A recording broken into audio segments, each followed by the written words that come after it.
Hello दोस्तों, स्वागत है आपका हमारे चैनल पर। दोस्तों, आज मैं आपके लिए बाप बेटी की एक कहानी लेकर आई हूँ। अगर आपको ये कहानी पसंद आए तो इसे लाइक करें, शेयर करें और हमारे चैनल को सब्सक्राइब करना ना भूलें। एक दिन रिया लव मैरिज करके अपने पापा के पास आई और पापा से कहने लगी, पापा, मैंने अपनी पसंद के लड़के से शादी कर ली है। उसके पापा बहुत गुस्से में थे, पर वो बहुत सुलझे हुए। उन्होंने बस अपनी बेटी से इतना ही कहा, मेरे घर से निकल जाओ। बेटी ने कहा, अभी इनके पास कोई काम नहीं है, हमें कुछ दिन रहने दीजिए, हम बाद में चले जाएंगे। उसके पापा ने एक ना सुनी और उसे घर से बाहर कर दिया। शादी के कुछ महीनों बाद रिया को उसका पति धोखा देकर भाग गया। रिया की एक लड़की और एक लड़का था। अब वह खुद का एक रेस्टोरेंट चला रही थी, जिससे उसके जीवन की ज़रूरतें पूरी हो रही थीं। कुछ दिनों बाद रिया के पापा भी नहीं रहे, तो रिया ने मन ही मन सोचा, अच्छा हुआ मुझे घर से निकाल दिया था और दर दर की ठोकरें खाने के लिए छोड़ दिया था। मेरे पति के छोड़ जाने के बाद भी मुझे घर नहीं बुलाया। मैं तो नहीं जाऊंगी उनकी अंतिम यात्रा में। उसके ताऊ जी ने कहा, रिया आ जाओ, जाने वाला तो चला गया, अब उनसे दुश्मनी कैसी। रिया ने पहले हाँ ना किया, फिर सोचा चलो हो आती हूँ, देखूँ तो जिन्होंने मुझे ठुकराया वह मरने के बाद कैसे सुकून पाते हैं।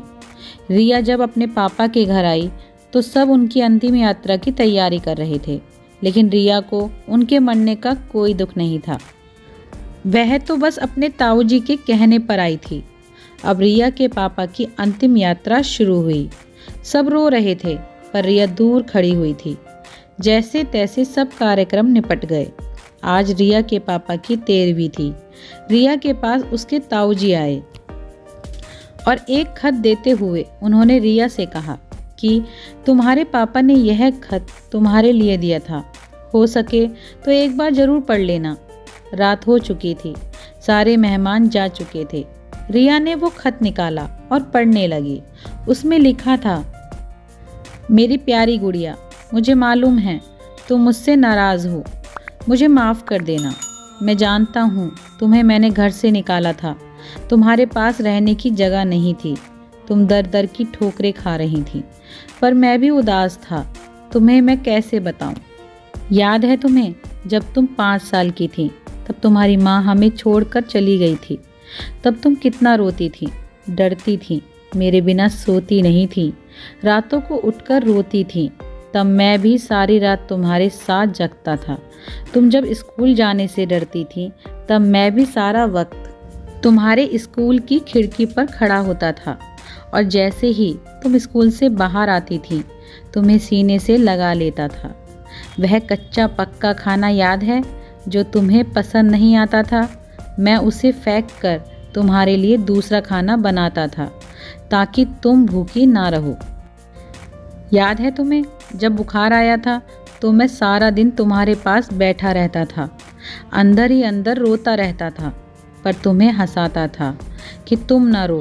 पहली बार हाई स्कूल की परीक्षा में तुम रात भर पढ़ती और मैं तुम्हें बार बार चाय बनाकर देता था।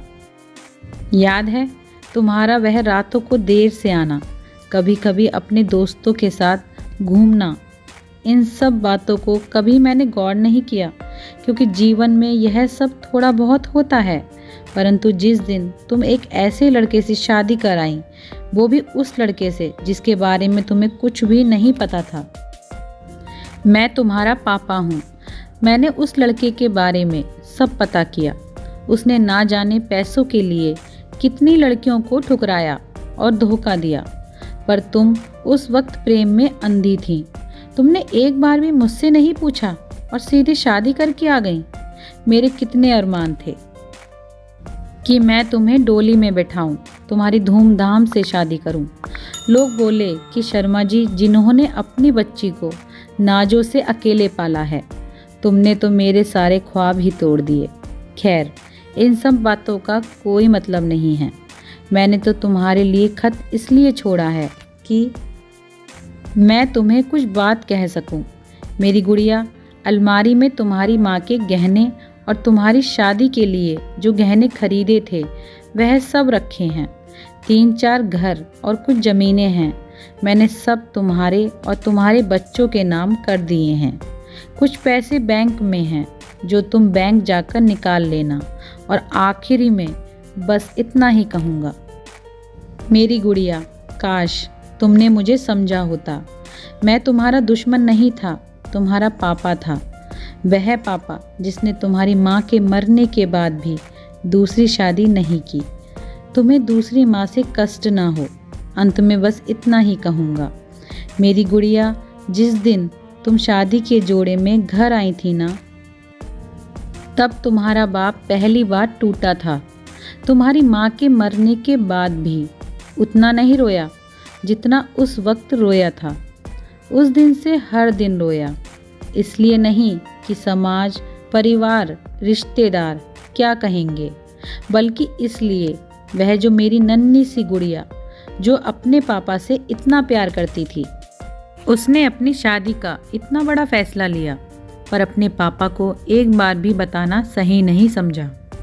गुड़िया, अब तो तुम भी माँ हो।